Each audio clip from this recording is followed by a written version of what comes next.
Hello दोस्तों, आज हम लोग देखेंगे यूनिट एंड आउटपुट कॉस्टिंग का क्वेश्चन नंबर 29। तो चलिए शुरू करते हैं, देखते हैं क्वेश्चन 29 हमारा क्या दिया हुआ है। क्वेश्चन नंबर 29 दिया हुआ था, from the following particulars prepare a statement of cost for the year. ठीक है, हमें क्या बनाना है, डिटेल दी हुई है, उस डिटेल से बनाना है स्टेटमेंट ऑफ कॉस्ट। डिटेल दी हुई है, material consumed in manufacturing in factory. Material use हुआ दो जगह पे, एक यूज हुआ है इन मैन्युफैक्चरिंग और एक यूज है फैक्ट्री। जो मैन्युफैक्चरिंग में यूज हुआ है वो हो जाएगा डायरेक्ट मटेरियल, वो आ जाएगा प्राइम कॉस्ट में, और जो फैक्ट्री में यूज हुआ वो हो जाएगा इनडायरेक्ट मटेरियल, वो आ जाएगा वर्क कॉस्ट में। फिर लिखा लेबर यूज, लेबर दिया तीन टाइप के, एक दिया प्रोडक्टिव, सेकेंड अनप्रोडक्टिव और नेक्स्ट ऑफिस। जो प्रोडक्टिव लेबर दिया है वो प्राइम कॉस्ट का पार्ट हो जाएगा, डायरेक्ट खर्चा है। अनप्रोडक्टिव दिया है फैक्ट्री का कॉस्ट हो जाएगा, और जो ऑफिस का दिया वो ऑफिस चला जाएगा। फिर दिए गए एक्सपेंसेस, एक्सपेंसेस तीन टाइप के दिए हैं, पहला direct, second work, next office, फिर सेलिंग। जो डायरेक्ट एक्सपेंसेस दिए वो चले जाएंगे प्राइम कॉस्ट में, ठीक है, डायरेक्ट एक्सपेंसेस हो जाएंगे। फिर वो लिया वर्क एक्सपेंसेस, वो चले जाएंगे फैक्ट्री में। ऑफिस, वो ऑफिस का पार्ट हो जाएंगे। सेलिंग, ये सेलिंग एंड डिस्ट्रीब्यूशन का पार्ट हो जाएंगे।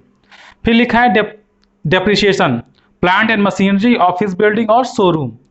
जो प्लांट एंड मशीनरी पर दिया डेप्रिसिएशन, ठीक है, ये आ जाएगा फैक्ट्री में। जो ऑफिस बिल्डिंग का है वो चला जाएगा ऑफिस में, और शोरूम का चला जाएगा सेलिंग एंड डिस्ट्रीब्यूशन में। फिर लिखा है मैनेजर सैलरी, फैक्ट्री और ऑफिस। जो फैक्ट्री मैनेजर है वो आ जाएगा वर्क कॉस्ट में यानी फैक्ट्री ओवरहेड्स में, और ऑफिस वाला ऑफिस में यानी ऑफिस ओवरहेड में। फिर क्लोजिंग स्टॉक दिया है WIP का और फिनिश गुड का। WIP का कहाँ आता है, हम लोग को पता है फैक्ट्री में लेस होता है, ठीक है, क्लोजिंग स्टॉक। और फिनिश गुड का COP से माइनस होता है, COP से लेस होता है, ठीक है। तो सिंपल क्वेश्चन है, इसमें क्या बनाना है हम लोग को बनाना है स्टेटमेंट ऑफ कॉस्ट। तो चलिए शुरू करते हैं, पहले बनाते हैं फॉर्मेट और उसके बाद चीजें पुट करते हैं। तो सबसे पहले स्टेटमेंट ऑफ कॉस्ट का फॉर्मेट।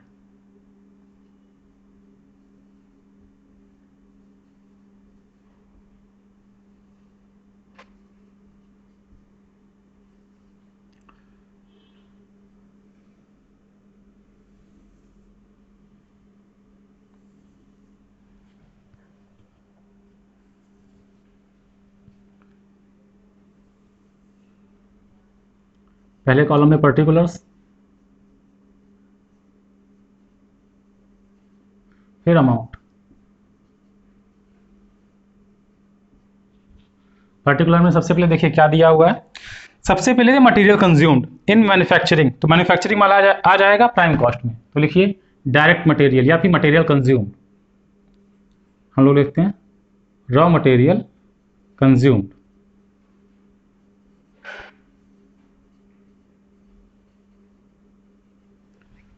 मैन्युफैक्चरिंग में कितना दिया हुआ था, 60,000 रुपए का, तो ये आ जाएगा 60,000 रुपए। फैक्ट्री का चला जाएगा फैक्ट्री ओवरहेड्स में। फिर लिखा है लेबर यूज, प्रोडक्टिव यानी डायरेक्ट लेबर, डायरेक्ट वेजेस भी लिख सकते हैं डायरेक्ट लेबर की जगह पे, ठीक है। ये कितना दिया हुआ था, ये दिया 40,000 रुपए, इसको भी ऐड कर देते हैं। फिर लिखा डायरेक्ट एक्सपेंसेस 15,000 रुपए, डायरेक्ट एक्सपेंसेस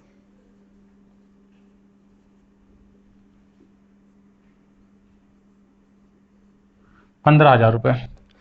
उसके बाद डेप्रिसिएशन, मैनेजर सैलरी और क्लोजिंग स्टॉक, इसमें से कुछ भी नहीं आएगा, तो इन तीनों को ऐड कर देते हैं। 60, 40, 1 लाख, 1,15,000।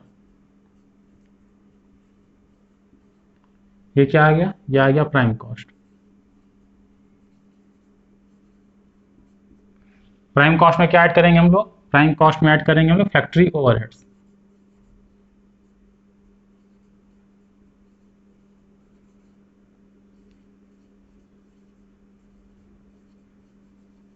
फैक्ट्री ओवरहेड्स, सबसे पहले मटेरियल कंज्यूम्ड इन फैक्ट्री, तो लिख दीजिएगा मटेरियल कंज्यूम्ड 10,000।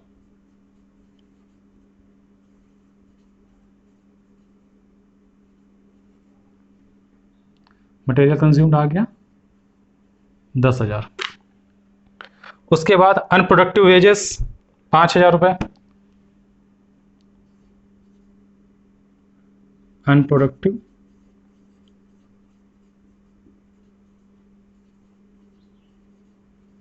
वेजेस 5,000 रुपये। वेजेस का एक बचा हुआ अभी ऑफिस में जाएगा वो।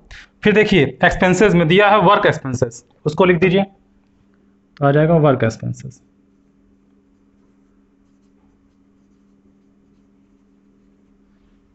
कितने के दिए थे वर्क एक्सपेंसेस? दिए थे 3,000 रुपये के, लिख दीजिए 3,000। नेक्स्ट देखिए, फिर लिखा है डेप्रिसिएशन।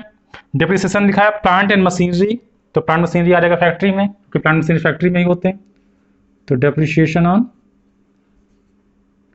प्लांट एंड मशीनरी कितना दिया डेप्रिसिएशन? ये दिया 1,500। नेक्स्ट फिर देखिए मैनेजर सैलरी फैक्ट्री, तो लिख दीजिए मैनेजर सैलरी।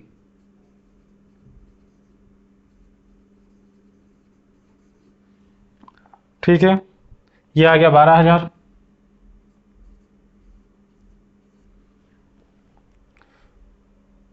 फिर है WIP का क्लोजिंग स्टॉक, तो पहले इनको ऐड कर लेते हैं, उसके बाद उसको लेस करते हैं। ठीक है, तो 15, 10, 25, 5, 30, 30, 3, 33, 2, 35, 10, 45, 1, 46, 500, तो 1,46,500। ठीक है, अगर WIP का क्लोजिंग स्टॉक ना दिया होता तो यही क्या हो जाता हमारा? ये हो जाता हमारा वर्क कॉस्ट। बट इसमें से भी लेस करेंगे क्या हम? Closing stock of WIP less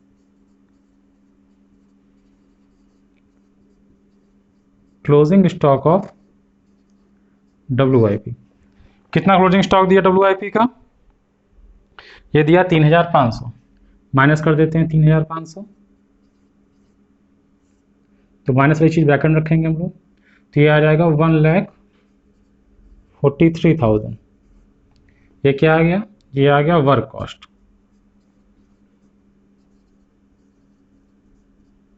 इसमें क्या ऐड करेंगे हम लोग? इसमें ऐड करेंगे लोग फैक्ट्री खर्चे, यानी add factory overheads, sorry work cost आ गया। वर्क कॉस्ट में क्या ऐड करते हैं हम लोग? ऑफिस के खर्चे, इसमें ऐड करेंगे ऑफिस ओवरहेड।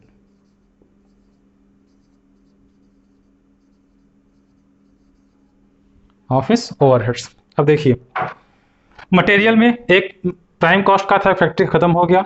लेबर में प्रोडक्टिव एंड प्रोडक्टिव हो गया, बचा है ऑफिस, तो लिख दीजिएगा लेबर। ठीक है, लेबर ऑफिस वाला कितने का था? 5,000, तो यहां लिख दीजिए 5,000। ठीक है, उसके बाद एक्सपेंसेस बाद दिया डिप्रिसिएशन। देखिए ऑफिस बिल्डिंग पे लगा डिप्रिसिएशन, तो लिख दीजिए डिप्रिसिएशन ऑन बिल्डिंग। कितना लगा डिप्रिसिएशन? ये लगा है 1,000 रुपए का, तो लिख दीजिए 1,000। नेक्स्ट फिर लिखा मैनेजर सैलरी ऑफिस, तो मैनेजर सैलरी लिख दीजिए।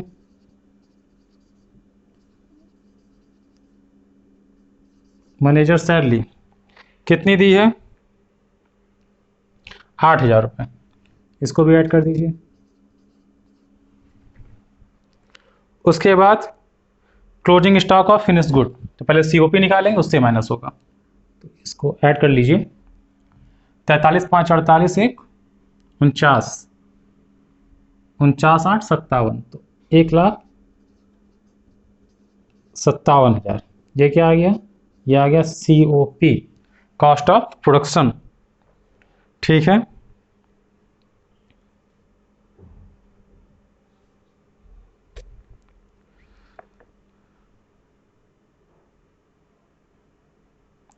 कुछ छूट रहा है क्या? ऑफिस सैलरी 5,000 रुपये है, ऑफिस एक्सपेंसेस देखिए एक चीज़ छूट गई है, ऑफिस के एक्सपेंसेस छूट गए हैं। ठीक है, लेबर लिखा था, डेप्रिसिएशन लिखा था, एक्सपेंसेस छूट गए हैं, थोड़ा सा इसको रेस कर दीजिए। एक्सपेंसेस ले लीजिए, उसके बाद ऐड करते हैं। ठीक है, थर्ड पॉइंट दिया था एक्सपेंसेस इनकर्ड, डायरेक्ट हो गया था, वर्क हो गया था, ऑफिस के बचे हुए थे, तो लिख लेते हैं ऑफिस एक्सपेंसेस।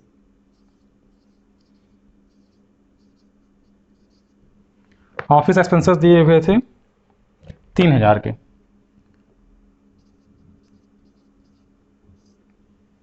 ठीक है, तो इन तीनों को ऐड कर लेते हैं। पहले था 157 में जुड़ जाएगा ये 3, तो आ जाएगा 1,60,000। ये COP आ जाएगा 1,60,000। ठीक है,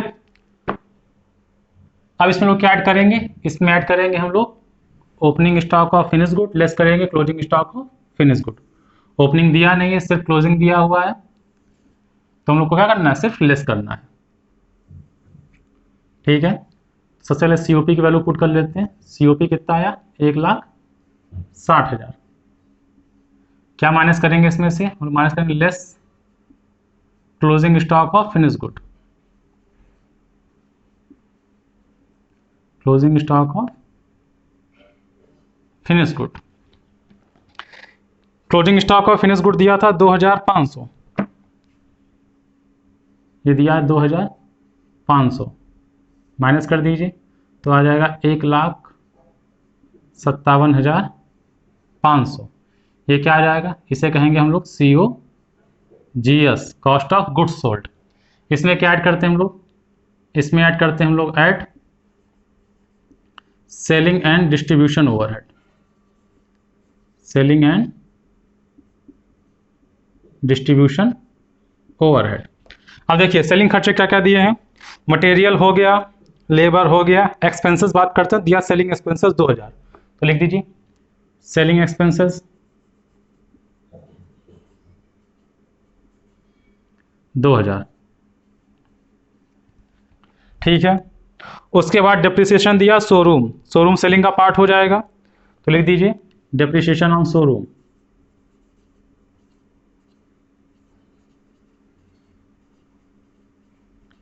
कितने का डिप्रिसिएशन लगा हुआ था शोरूम पे, 1,000 रुपए का।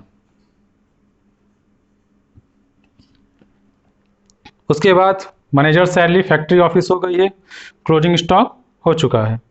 ठीक है, इन्हीं दोनों को ऐड कर दीजिए, तो आ जाएगा 1,60,500।